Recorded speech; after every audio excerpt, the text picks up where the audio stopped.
দুনিয়াতে অনুষ্ঠান শুরু করে গান বাজনার মাধ্যমে নাচানাচির মাধ্যমে আল্লাহ রাব্বুল আলামিন এই জান্নাতের মধ্যে গান শুরু করবে না। আল্লাহ রাব্বুল আলামিন ওই অনুষ্ঠান কোরআনের তেলাওয়াত শুরু করে দিবে। আল্লাহ রাব্বুল আলামিন দায়িত্ব মধ্যে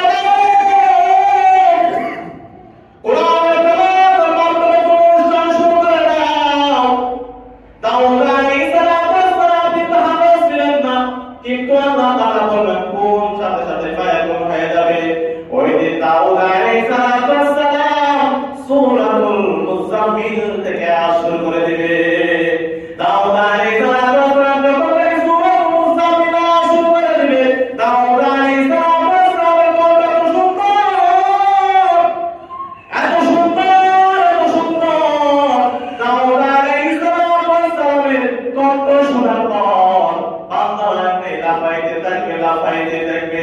আহারে এত সুন্দর তেলাওয়াত, এত সুন্দর তেলাওয়াত। দাউদ আলাইহিস সালামের কণ্ঠ থেকে একটা নয়, দুটো নয়, 70 প্রকার আওয়াজ দাউদ আলাইহিস সালামের কণ্ঠ থেকে বের হতে থাকবে। দাউদ আলাইহিস সালাম যখন এই তেলাওয়াত শুরু করে দিবেন, বান্দা বলবে মালিক আল্লাহ রাব্বুল আলামিন সাবধান, সাবধান, তেলাওয়াত বন্ধ কইরেন না,